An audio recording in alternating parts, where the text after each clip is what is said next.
The opinions expressed by the host and guests on Where Did the Road Go are their own and do not represent those of WVBR or its management. Our aim is to explore the fringe, lost civilizations, alternative science, the paranormal, and much more. Join us on the web at wheredidtheroadgo.com, where you can send us questions for our live or future guests via email or the live chat room. And remember to subscribe to us on iTunes. And now welcome to this week's edition of Where Did the Road Go? And I am your host, Soraya, as always. And tonight we had a little bit of a change-up in guests. We'll be rescheduling our originally featured guest sometime in the future. But tonight we're going to be talking with Marty Leeds. And are you with us, Marty? I am. All right. And I thank you for coming on with us in such short notice. Hey, thanks for having me. And I have to thank Cameron from Sacred Geometry International for actually introducing us. Yeah, Cameron's a good dude. Yeah, I love SGI. I love Randall Carlson's work, and I've become friends with Cameron online. So yeah, good guy. Yeah, absolutely. And he has yet to feed me a bad guest.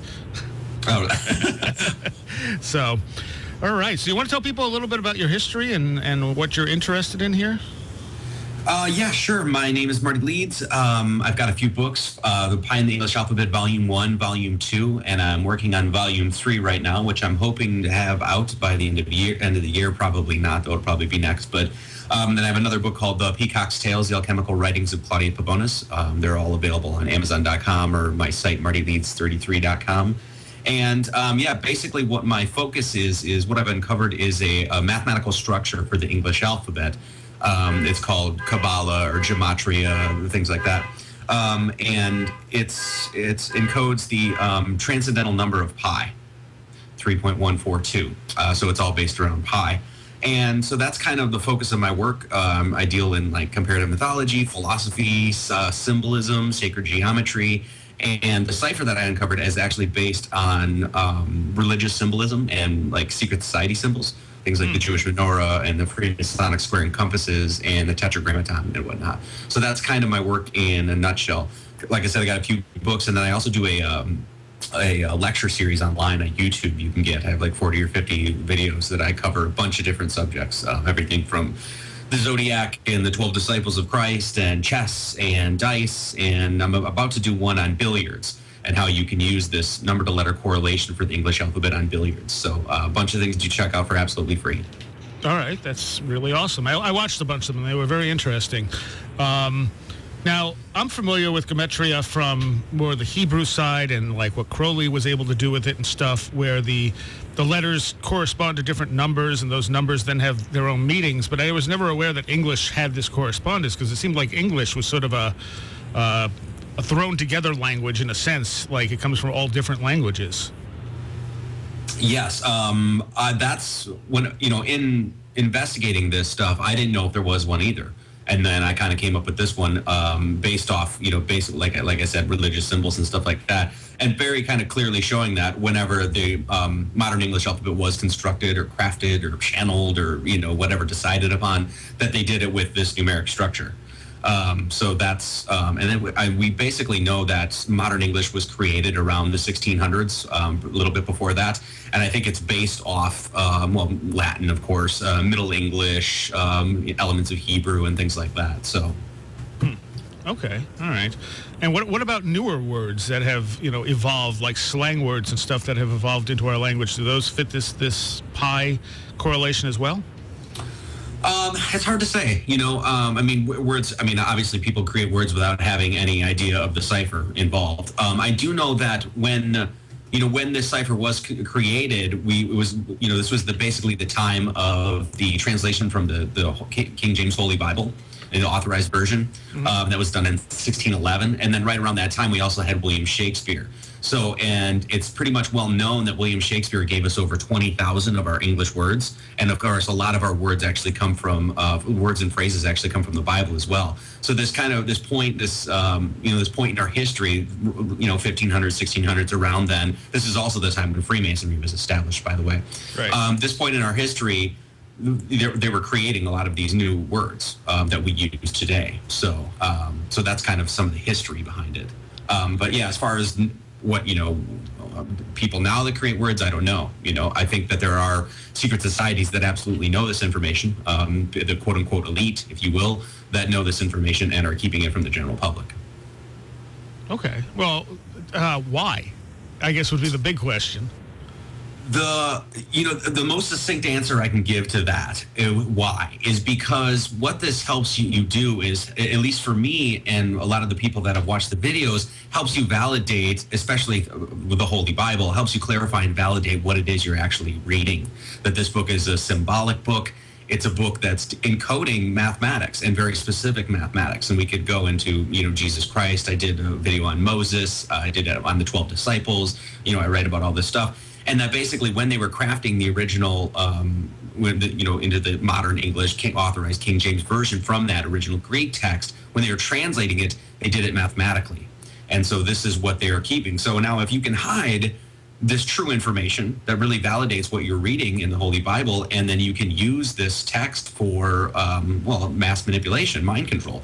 You can use it for, what it's being used for right now, perverting our history, turning mythology into history, that sort of thing. So, basically what this has done for me, understanding this information, clarifies and without question that there is a intelligent force that is at work within, the human experience, within this universe. And that one of the ways to understand this force is through symbolism and mathematics. Okay. If that makes sense. It does. It's just, it seems like it's something that's not necessarily hard to prove if you can find the math. It just seems like it was a lot of work to put together in the first place. Yes. I think it was. The people that were, some of the people that were around during this time were just some of the most ingenious people that have really ever lived in one respect, during, basically 1500s, 1600s, middle 1600s, something like that. You had guys like Copernicus, Kepler, Galileo, Giordano Bruno, Francis Bacon, René Descartes, artists like Michelangelo, Raphael, John Dee, Edward Kelly, some great alchemists like Anastasius Kircher, Daniel Milius, like all of these chaps were living at this time that when our English alphabet was constructed. And so it really shows that there was some sort of, you could say renaissance or rebirth or, this renaissance of mind going on at the time. And so, yeah, it's very, the cipher, as far as I know, can basically be used on anything.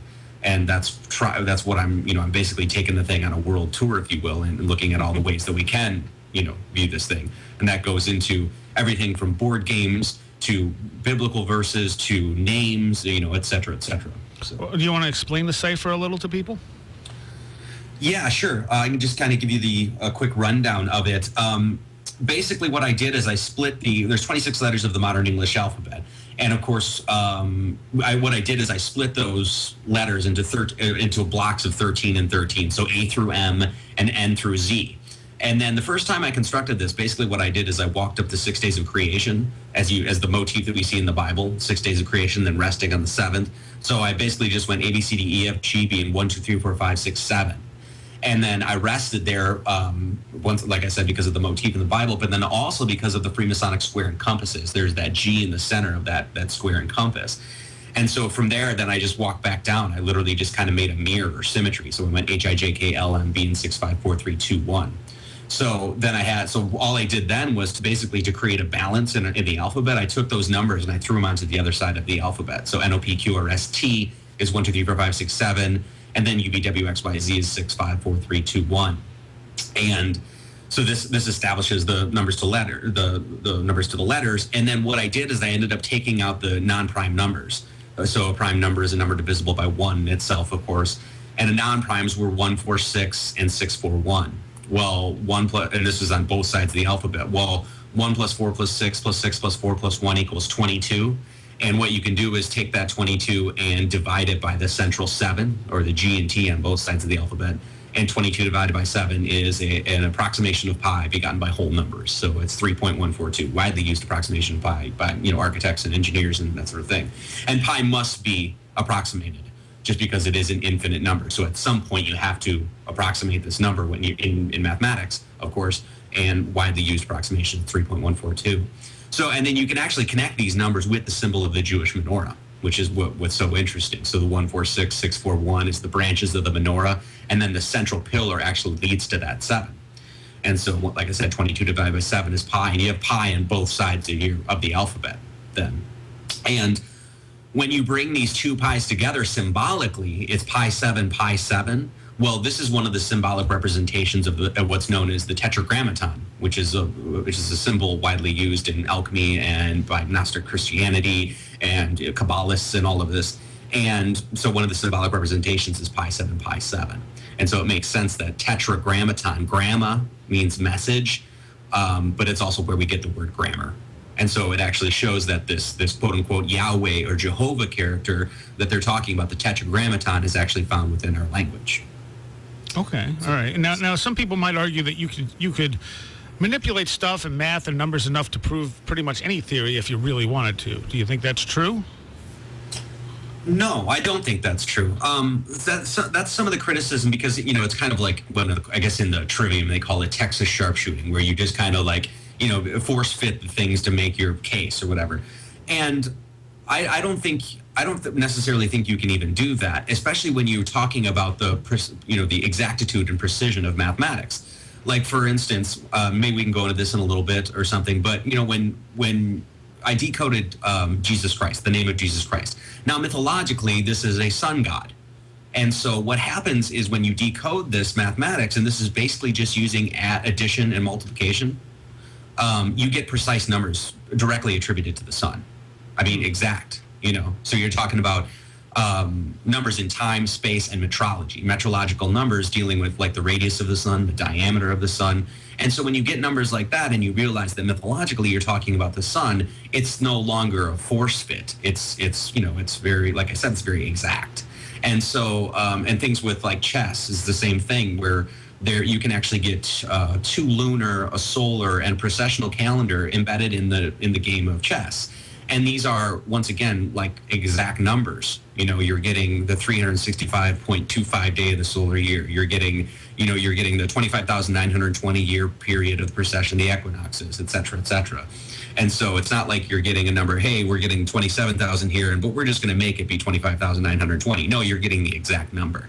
And so that's where it kind of, it goes beyond, like a force fit, I guess you could say. Okay, all right. Now, what was it? Hamlet's Mill was another book that kind of showed the prevalence of processional numbers in ancient myths and stuff. But this goes further than that. I mean, you're talking about a very sophisticated mathematical knowledge of the universe embedded into this system.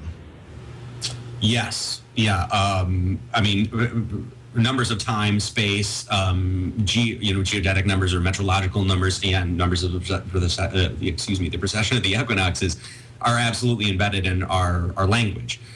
Let me give you an example.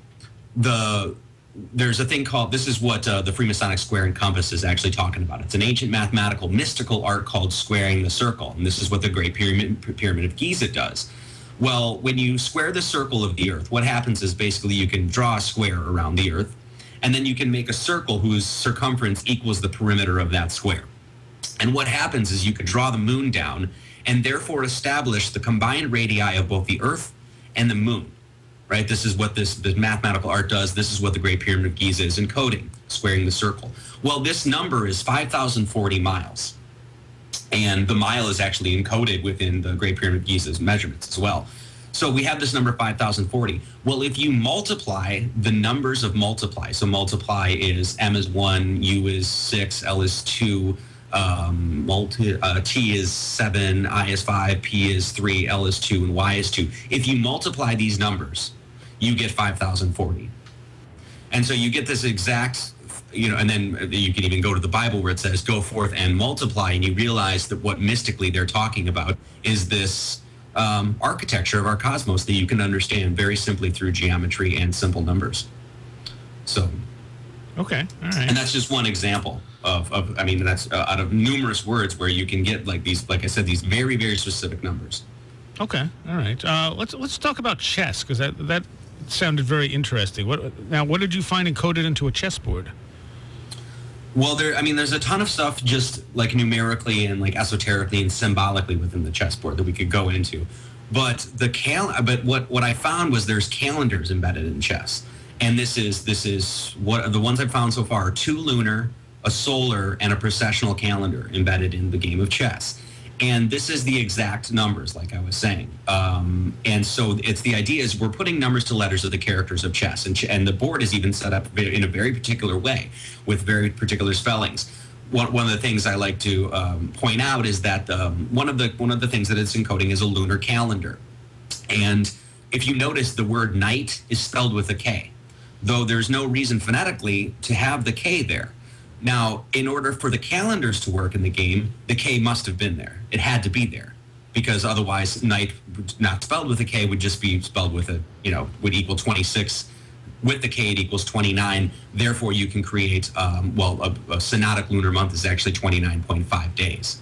And so the night in and of itself is encoding this time period of 29 days. And then it allows you to create the rest of the calendars. So in order for this to have worked, not one number could have been off. You know what I mean? Mm-hmm. Now, if night was spelled equal 30 as opposed to 29, the whole thing would have fallen. It wouldn't have worked. And so it shows really that whoever crafted this, whoever translated it into English from Sanskrit or Latin or Greek or whatever, that they did this with the mathematics in mind, and that they absolutely knew about things like the precession of the equinoxes. They understood the heliocentric system, they understood, et cetera, ad infinitum. They understood the path of the sun, the number of days in the solar year, a declination and ascension of stars, all of these things, and that they actually encoded this stuff within games. Well, now, the word night, though, did that start on a chessboard, or did that come elsewhere and then just be used on a chessboard? That's a good question. I don't know the root of that. But I do know that, like I said, that night in and of itself with the K, you don't even need it there. There's no reason for it, And when you actually get into this, you start to see that how some of these words were formed and why the spellings. Like when you look at a name like Feudy or Pfister or Pfizer or Pfeiffer, right? Mm-hmm. All of those are spelled with a P. Why? There's no reason for it. It doesn't make any sense whatsoever. And when people look at the English language, they look at that and they say, God, English language is kind of screwed up. I mean, why are we putting a P? Well, when you do the numerical equivalents to every single one of those first 3 letters, it's 365. And of course, we're dealing with the 365 days of the solar year. Of course, we're talking about that is the bringer of our light, if you will, the sun. And so and you start to look at this mathematically, and it's like, okay, well, that makes sense why they have the P there now. That's just another example. Okay. What about other board games that you found this type of stuff in? Well, I haven't looked. I want to look into backgammon, but I don't really want to talk about it right here. I started looking into it, and I want to do a video on it, but I don't want to talk about it here. But that's another one that I've started to look into. I'm doing one on billiards. Hopefully, I'm going to do the video tomorrow, and that is super interesting as well. But one of the ones we can talk about here is dice. Now, dice is very easy. I even got a set in front of me right here. The die is, of course, just a hexahedron. It's just a cube, and it's the numbers 1, 2, 3, 4, 5, 6, right? Well, whenever you roll a die, right? Let's say if you roll a 6, the opposite's going to be 1. You roll a 4, its opposite's going to be a 3. You roll a 5, its opposite's going to be a 2, which means that any time that you roll a die, it automatically rests on 7, if you will. So the same motif that we have in the Holy Bible, 6 days of God doing work, resting on the 7th, you find this exact thing in die. Putting the numbers to the letters of dice. So 1, 2, 3, 4, 5, 6. So I'm just going to do this quick. 1 is ONE is 215. This equals 8. 2 is TWO is 742. It equals 13. 3 is 28. 4 is 19. 5 is 21. And 6 is 14. So if you add up one die, it equals 103. So accounting for both pair of dice, the pair of dice, it equals 206. And there are 206 bones in the human body. And so the number of bones in the human body is directly encoded within die. And that's, like I said, that's the exact number. Now, what's even more interesting that is it's called roll your bones. That's one of the terms that is associated with die. And not only that, is that the original set of die that they found were actually made out of animal bone. And so you can see that, and that's, once again, I mean, I just explained the cipher. You can go on the site and double check all this yourself, and please double check the math. But it gives you the exact number. And then you say, well, what's the chances of that? What are the chances of that even happening? Right, but I guess the counter argument would be, couldn't you find something that 206 would line up with at some point if you looked hard enough? Well, we're talking about the human body, though.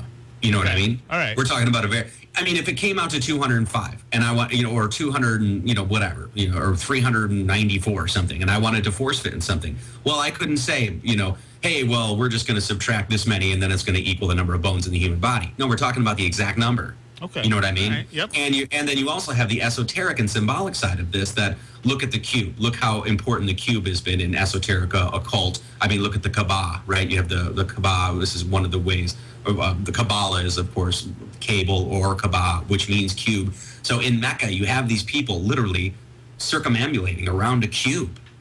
And so you see that this very important geometric form, one of the Platonic solids, encoded in a game is encoding dice, and then it says roll your bones, and then they're made out of bones. Really what you're saying is that's a lot of evidence to say that there's no way that that's just a coincidence. You know what I mean?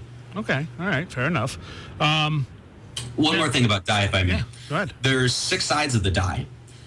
What this is encoding is, like I said, it's 6 sides, and then it rests on the 7, right? So 6 and 1, 5 and 2, 3 and 4. Right?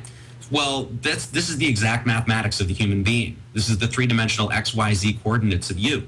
It's up and down, left and right, forward and reverse, and then there's a central axis point, and the axis point is the point of the consciousness of the human being. That's you. And so we can see the 6 days of creation when we look at it esoterically and symbolically. When we look at a die, both of these things are referring to the 3-dimensional mathematics of the human being. Okay, all right. And I just forgot what I was going to ask you. Well, let me say one more thing about the die here too. It's really just kind of hit this home here. There's 6 sides of the die, and of course it's a square, so it's 360 degrees. Well, 6 times 360, accounting for the entire geometry of the die, is 2,160. Well, the diameter of the moon, found in that, once again, that squaring the circle where we can find the radii, the diameter of the moon is 2,160 miles. So the diameter of the moon in miles is encoded in dice as well. And that's, once again, that's the exact number. That's like 99.8% correct or something. So. All right. Well, what I was trying to remember was when you're looking at all this information, like you're talking about the moon here, this implies very high scientific knowledge that had to be achieved first before the stuff could even be encoded into any language.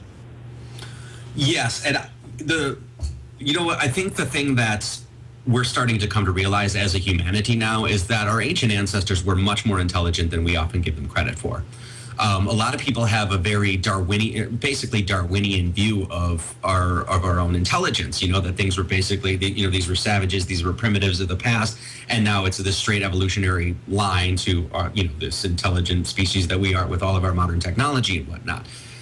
And I think that that's completely wrong. I think that viewpoint in how we view our history is completely incorrect. And there's proof, and there's many, many researchers out there that are doing fantastic work proving this to be so. What you just mentioned. What was the book you just mentioned? Hamlet's Mill. Yeah, where they're kind of bringing out archaeoastronomy and showing that the people that created some of these Gothic cathedrals, some of these pyramids all over, they absolutely knew about engineering, mathematics, science, astronomy, and they linked all these things together. They were very, this is very sophisticated knowledge for quote unquote primitive people. Now they left this information they left it for us in stone. We know that because, we can go and look at the Mayan Chichen Itza. This is encoding the solstices and equinoxes and et cetera, et cetera. Well, I'm going one step further and saying, not only did they encode some of this stuff in the pyramids and cathedrals and things like that, but they also encoded it within our language.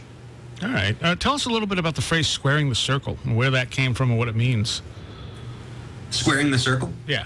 Yeah, basically, in sacred geometry, you have this is a very consistent theme that heaven is a circle and earth is a square, and this is in alchemical literature. This is in Freemasonic literature. This is the Taoists have this. In the beginning, God created the heaven and the earth. This is what they're saying. Heaven is a circle, earth is a square, and what the idea is, mystically anyway, is that this really kind of relates to pi in one respect, because you can't ever really find the area of a circle because pi is this infinite transcendental number. There's 10 billion or 10 trillion digits of pi that have been calculated thus far. And so we can never truly find the area of a circle. And so it's really kind of this mystical thing that says, it's really drawing you towards geometry. Now, why squaring the circle is important is because using simple geometry, a circle and a square, basically, a compass and a square. Of course, Jesus was a Jewish carpenter, and what did the carpenters of old use but compasses and squares? Using just very simple geometry, you can understand the architecture of our creation. You can understand how bodies like the moon and the earth were, quote unquote, built, because this is using, like I said, basic geometry, basic number. And so this is why I think alchemy, Freemasonry, the Gnostics, Kabbalists, all of these people focused on this art called squaring the circle, because it allows you to see that there is an intelligence within our creation. And this intelligence is working through number, geometry, and symbol. Okay, all right. And we got to take a quick 45-second break. We'll be right back with Marty Leeds.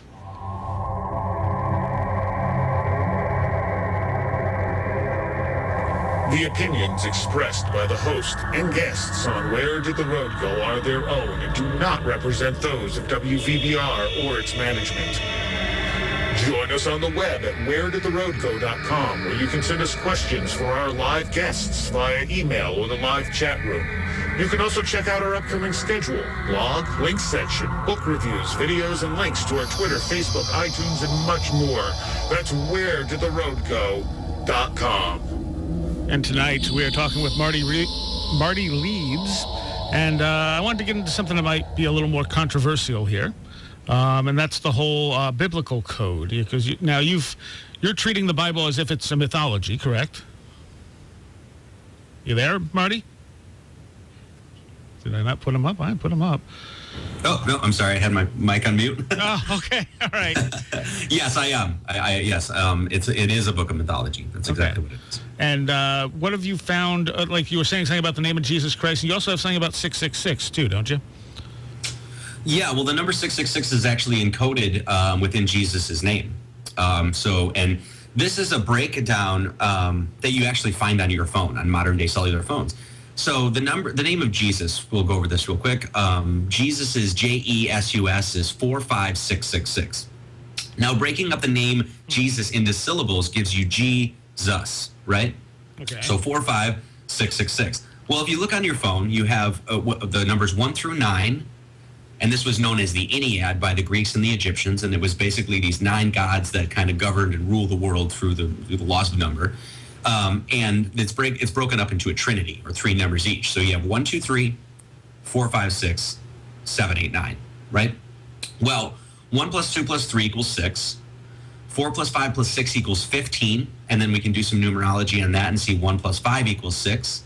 And 7 plus 8 plus 9 equals 24. And of course, 2 plus 4 equals 6. So adding the digits 1 through 9, you get 1 plus 2 plus 3 plus 4 plus 5 plus 6 plus 7 plus 8 plus 9 equals 45. And then breaking it up into a trinity, like I said, just as you see on your phone, you get the number 666. And this is all working with the numbers 1 through 9. Now, why this is important? Now, once again, we could say, well, it's just a force fit. You're just, putting this and, attributing it to Jesus. Except this is exactly how the Christian angelic hierarchy was broken up. There was 9 gods with 3 levels of 3 each. So it was like seraphim, cherubims, powers, principalities. I'm not sure what they all are, but it's literally 3 levels of three angels each. And so we see this breakdown of 1 through 9, and we can attribute this right to the numbers. So we see this right in the name of Jesus. So 45666 or JESUS. And so that's just Jesus. Now Jesus equals 27. So 4 plus 5 plus 6 plus 6 plus 6 equals 27. Well, there's a bunch of words attributing directly to Jesus that also equal 27, and anybody can do this math. Lamb of God equals 27. Jesus was known as the light equals 27. Jesus was from Nazareth. Nazareth equals 27.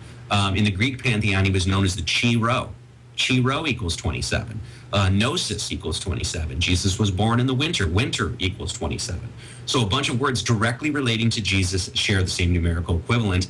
And then we can also see that, what is 27? We just broke up the numbers 1 through 9 into a trinity. Well, 27 is nothing more than 3 times 3 times 3, or 3 cubed. So that's just Jesus.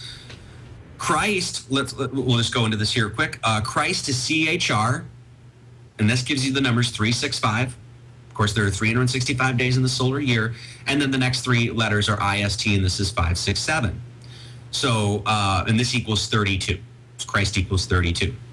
And if you know anything about like occult numerology, things like that, of course, we have 32 and 33 degrees of Scottish Rite Freemasonry. In the Kabbalah, there's 32 wondrous ways of wisdom. This is the 10 Sephiroth, and then, of course, the 22 letters of the Hebrew alphabet combined to be 32. So we find this number 32 within Christ. The first three letters are CHR. This gives you 365. And then the next are 567. And 5 plus 6 plus 7 is 18. And Jesus went missing 18 years in the Bible. We hear about his story till he's, I guess we end at age 12, and then we pick back up the story at age 30. Age 12, age 30. There's 12 ages of the zodiac and 30 degrees of each age. And so we see the number 365 encoded in Jesus Christ. We see the 12 ages of the zodiac and the 30 degrees of each age. And then we also see, the 32, like I said, the 32 degrees of Scottish Rite Freemasonry, 32, 33, this very important number 32. What's even more? Jesus equals 27 and Christ equals 32. Well, 27 plus 32 is 59. And there are 59 beads in a traditional Christian rosary.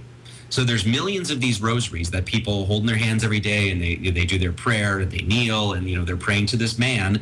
And there's 59 beads in this rosary. And no one knows why, as far as I know. And then we look at the numerology of his name, and it gives you this number 59. So very, very clearly showing that, why there's 59 beads in a Christian rosary. And there's a bunch of other things we can go into, but I'll just say this one, and we can kind of move on or whatever. And I have a video on this you can check out too, just the holy name of Jesus Christ. Jesus equals 27, and Christ equals 32. 27 times 32 is 864. And the diameter of the sun in English miles is 864,000 miles. So once again, that's, it's not like it's a number like 900 or something, and we're going to be like, well, that's pretty close to no, we're talking about a very specific number dealing directly with the sun. And then when we see that, not only do we have these numbers of the 18 years missing in his life, they're also encoded in his name. And, why this, when you really get into this and you see how the Bible, the original Greek authorized version, or the King James authorized version, this is the most important version, because this was the version that, when it was written, they understood the mathematics, the mathematics behind it. When you look at this and realize that there's mathematics behind the language, well, this is why it's called a gospel or a gospel, because they're telling you to look at the names, look at these characters, look at them symbolically, look at the esoteric or the occult aspect of this. And within that is, like I said, these are exact numbers, Okay, and your videos, obviously you have a lot of visual aids when you're talking about this stuff, if anyone watches your videos.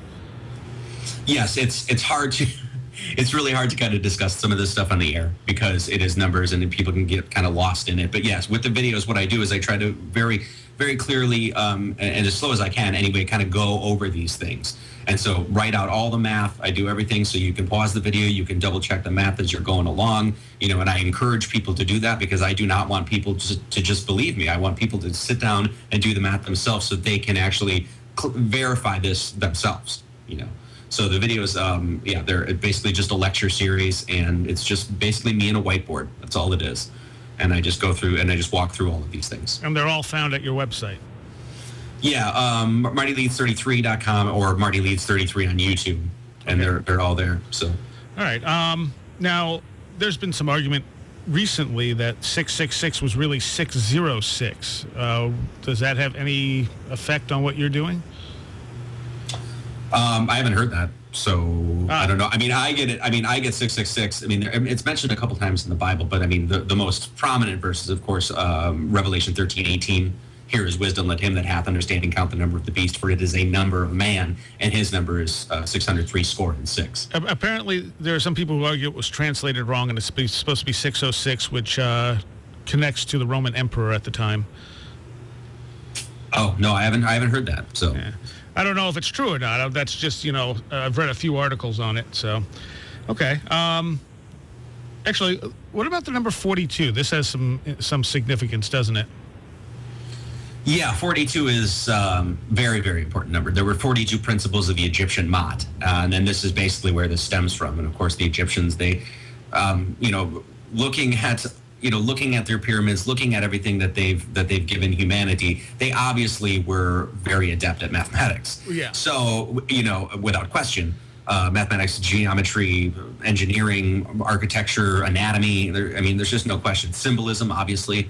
So the number 42 is the 42 principles of the Egyptian Mot, and these were the principles of law, order, and truth. And it was basically these principles that the Egyptians abided by. So why the number 42? That's the question. It's always been the question. Douglas Adams, in his book, The Hitchhiker's Guide to the Galaxy, says 42 is the answer to life, right? A lot of people know that. Well, where can we find this 42? Well, all we have to do is walk up our number line. 0, 1, 2, 3, 4, 5, 6, 7, 8, 9, 10, 11, 12, 13, 14, 15. 13, 14, and 15. If you look at just as it unfolds in our number line, we have pi in our number line, and that's 13, 14, and 15. All you have to do is drop the 1 and the 13. Use a little bit of your imagination. Put a decimal place after the 3, and you get 3.1415. And that's right in our unfolding number line. That's the first 5 digits of pi. 13 plus 14 plus 15 equals 42. And so there are 42 principles of the Egyptian Mot, and we find this right where we find pi in our number line. There's a bunch of things that I can't really go into here, but you can check out a video called, I think I go over it in a couple of videos, but one called the Garden of Eden, and then I think I go over it in the Jesus Christ video as well, I believe. But there's a bunch of things that you can do with mirroring and things like that in our number line that shows why this place in our number line is extremely important. So not only do we find the 42 principles of the Egyptian Mot, but we also find pi right there. And so this is one of the reasons I believe, I'm absolutely convinced of at this point, of why the Egyptians focused on the number 42. Okay, all right. Let's talk about sacred geometry a little bit. And some of the numerical stuff in sacred geometry we find in nature. This is why geometry was so heralded by so many of these cultures, especially with alchemy, Freemasonry, obviously, and then, of course, Egyptians, the Hindus, there's no question there either.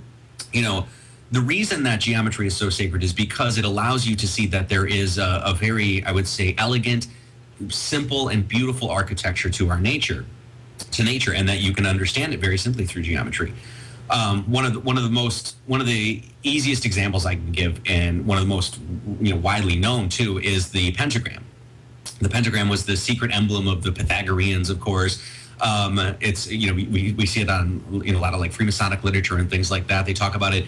The pentagram in and of itself encodes what's known as phi, and this is this ratio 1.618. So if you draw a perfect pentagram, the short end of the line of the star will equal 1, and the long end will equal 1.618. And this 1.618 is found in the Fibonacci sequence. So the Fibonacci sequence is this sequence that we see all throughout nature. It's how rediscovered by Leonardo of Pisa, Leonardo Fibonacci.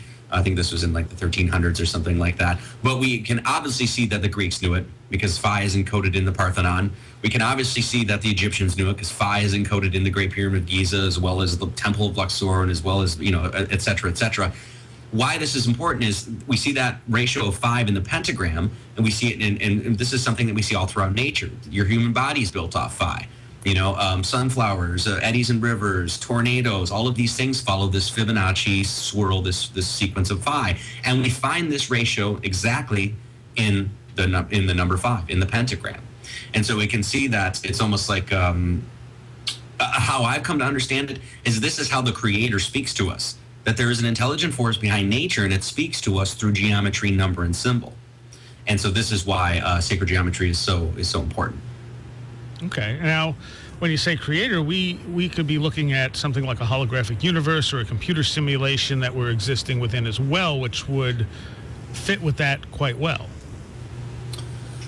Ultimately, I think that's what we're living in is a simulation, a hologram, an illusion. The word Maya, of course, the Mayan people, and then the Hindu word or the Sanskrit word Maya. Both of these terms mean illusion. Mm-hmm. And it's so the Mayan people understood that this was some sort of like hologram or illusion. Now, and I think that geometry helps us understand that in one respect. Now that's all fine and good, but there's actually physicists. In fact, it was just one on, I think it was maybe like 3 weeks ago or something, on Huffington Post, that were basically saying this. They're basically saying, hey man, this whole thing could end up being an illusion. And I think it really is, and I think that this is what some of these ancient people understood. Let let me give you an example of the esoteric symbolism of something like the Holy Bible and this idea of an illusion. In the opening pages of the whole in Genesis, you have this idea where there was a firmament that separated the waters above and the waters below, right? I think it's Genesis 1:3 or 1:8 or something like that. Well, this idea, what happens when you look into water? It's a reflection, right? So, I mean, that's what you get. Your left eye becomes your right eye, your right, your left, etc. Mm-hmm. So what happens when you put water against water? Well, what happens when you put a mirror against another mirror? Right. It's an infinite set of reflections. It just reflects and reflects, right? So it's infinity, but it's not really infinite. It's only the appearance of infinity. And I think that they encoded this stuff within the Bible. And by the way, firmament, when you look at the word firmament, this means a vault of sky, right? But when you break up the word firmament, ment comes from the Latin word mentis, which means mind. And firm means securely fixed in place. So we have these waters above and the waters below reflecting on each other, giving us the appearance of infinity. And where is this appearance of infinity kept? In the firm mind of the human being. That's the esoteric, the side of what they're saying there. And so even in the opening pages of the Holy Bible, I think that they're saying that this is essentially an illusion. Okay. Now, if you take the number correlations you're using right now with the modern Bible and you compare it to the Hebrew version, do the numbers add up, or are they completely different? Well, let me get, because I haven't done enough study with Hebrew, and the reason I haven't is because I covered a little bit in the last book, and I'm going to do a little bit more in the next book. The reason I haven't is because I don't speak it, and that is my biggest problem. And I honestly just do not have time to learn a language. But I will say this: the opening line of Genesis, in the beginning, God created the heaven and the earth, right? Well, this is what's known as a primer. A primer is, well, just like when you paint your house, you need a primer. You need to lay the primer down in order for the paint to stick. A primer is basically like an elementary text to help you understand the rest of the text. So in order for you to read the Holy Bible, you have to understand this first verse, all the implications, all the math, all the symbolism, et cetera, that's behind this first verse before you can even go on to read the rest of the text. In the beginning, God created the heaven and the earth. This is 10 words, right? In the Hebrew cipher, or in the Hebrew Bible, it's 28 letters. So in English, we have 10 words. In Hebrew, we have 28 letters. Well, why this is important is if you look down at your hands, you have 10 fingers, right? And then you have these little segments on your fingers called the phalanges or phalanges. And you have 28 of these. So you have 2 on your thumb, 3 on each finger, 14 on one hand, 14 on the other. You bring your 2 hands together in the act of prayer, if you will, and this gives you 2 numbers, 10, 28. Well, this is exactly the first verse of the whole of Genesis in both the Hebrew and English. So it shows you that there's definitely a cross correlation within the numbers. And this is the other thing I need to say about this too, is that we know that the Bible was written in Greek, Hebrew, of course, and then now English. And if they were translating this stuff from the Greek, from the original Greek, from the original Hebrew Septuagint, if they were translating this stuff into English, it would have to be, that information would have to be in those texts, if you know what I'm saying. Right. Like if the diameter of the sun is encoded within Jesus Christ, well, if we go to a Greek representation of what Jesus Christ would be, then of course we would have to find that in Greek as well. If you get what I'm saying. Right. But you haven't actually checked to make sure of that. No, just because I don't speak it. I have done some gematria work with Greek and Hebrew, but like I said, it's really, really difficult for me to do that just because I don't speak the language. Okay. All right. Fair. That's fair. What about free will? What are your opinions on this? We have it. Okay. All right. I think this is the cornerstone of what it is to be a human being. That we were, how do I say this?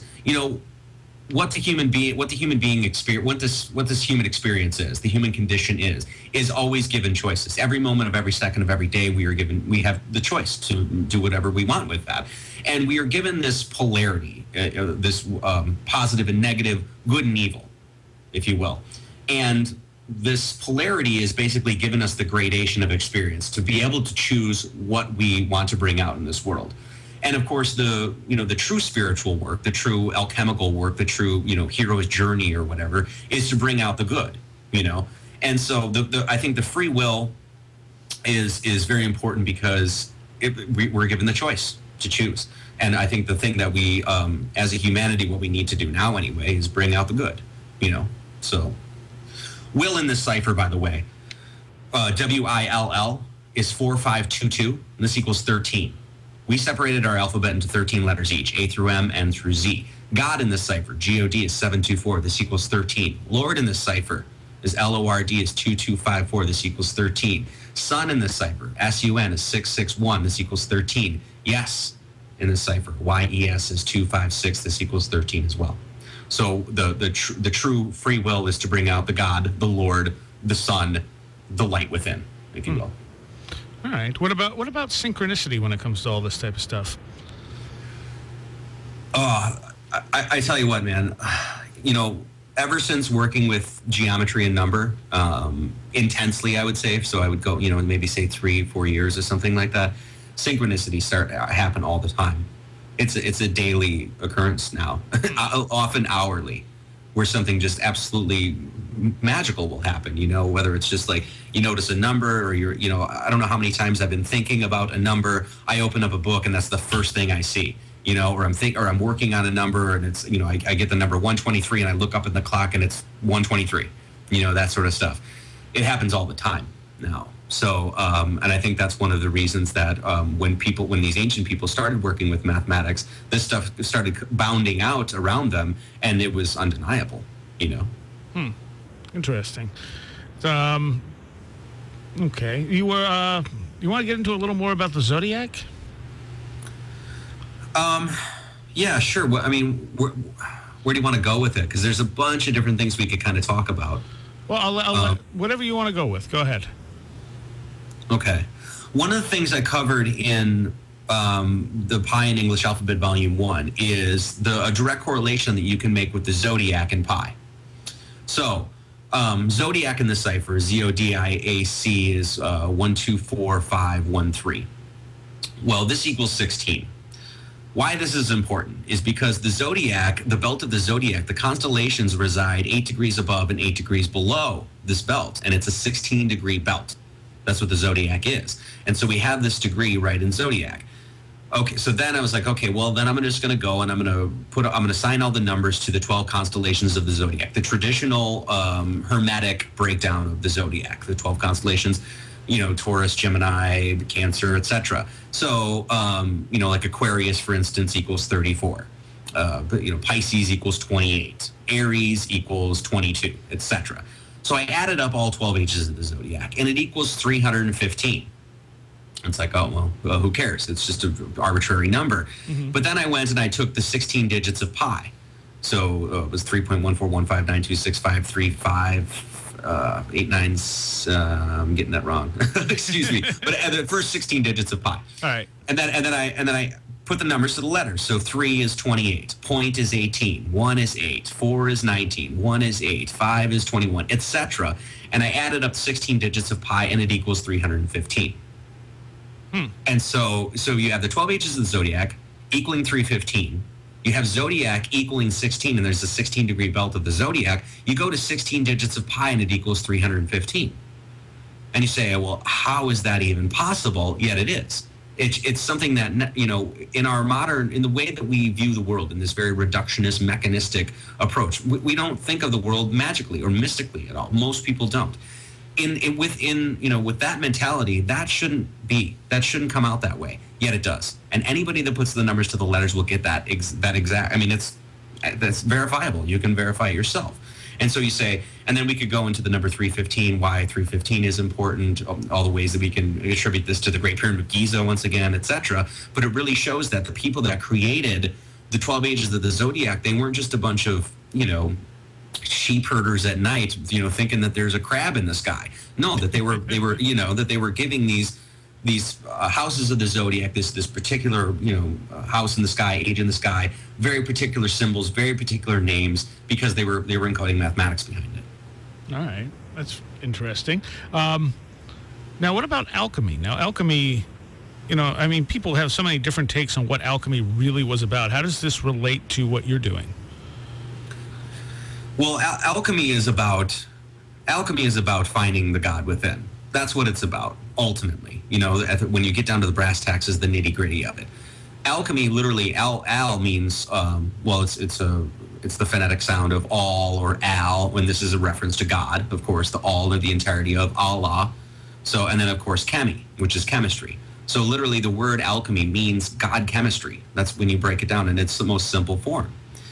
And the idea is that in alchemy is, of course, we have the allegory or whatever, or of turning lead into gold. Of course, this transubstantiation of the soul is really what it's talking about, and it's understanding that the power and source of the great creator, the great spirit, the great mystery, the grand architect, the great geometer, whatever it is you want to say, is within the human being, and the goal of the human being is to find that, let it out, let it bloom, let it come to fruition.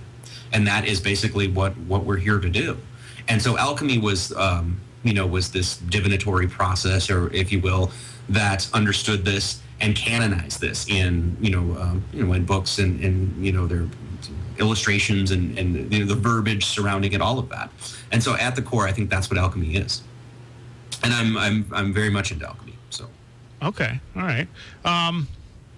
Well, I guess the last thing I wanted to ask you about, you had a vision about an electric serpent, didn't you?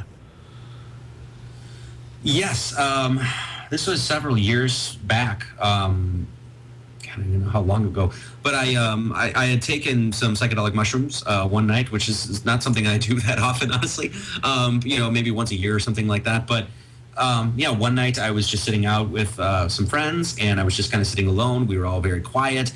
And basically, I was really just kind of enamored with the stars. The stars that night were just out. I mean, you could just clearly see the Milky Way galaxy. We were kind of out in this, away from the city, so there was not a lot of light pollution. And basically, there's this idea of that the Milky Way, if you will, from our perspective, is almost like the Ouroboros. It's the snake eating its tail. Well, I kind of had this, and so I ended up closing my eyes, and in my head, I had this vision of this electric serpent, and and I can see it as clear as I could that night. I mean, this thing is just imprinted in my brain now. And so one day I was going through the internet or something like that, and I saw this cross section of DNA, and it was like, and I don't know if I have it in the book or not, but and you look at it, and if you look at it creatively, it looks like the head of a serpent. It looks like this, almost like Quetzalcoatl kind of figure, this kind of like winged serpent. And I remember seeing that, and instantly I was like, that's what I saw. That's exactly what I saw. And I mean, I see it today. It's the exact same image in my head. And so it was like, okay, so if I was focused on the stars that night, and yet I had this vision in my head of this serpent, and then I see later that this serpent is this cross section of DNA. Ultimately, it was almost like this verification or validation of the concept of as above, so below, and that the human being, if you will, is that central node or balancing point between that which is above and that which is below. The DNA below in our system and the stars above are just reflections of one another, if you will. Okay. Well, I mean, Francis Crick supposedly came up with the structure of DNA while he was on LSD, I think it was. Yeah, that's what I've heard. Yeah, I haven't read that book or not, but yeah, that's he apparently said that on his deathbed too. So I'm not sure the validity of that, but yeah, that's what I've heard. So, so I mean, it's almost like it's interconnecting us to something maybe more sacred, as many people would say. Well, yeah, I mean, then you have a lot of times you'll have in Freemasonic literature and things like that, the idea of the rungs of the ladder to heaven, I mean, when of course you look at DNA, and what is it? Well, it's, you can easily construe that symbolically as a ladder, no question. How many years have you been working on this? Basically my entire life, really. I mean, I've been studying. I mean, I've been an avid reader since I was like 17, 18 years old or something like that, and I guess I got into spiritual concepts kind of later in my life, seeking, questions, seeking answers to a lot of these big questions. But I got into sacred geometry and that for probably the last 5 years or something like that.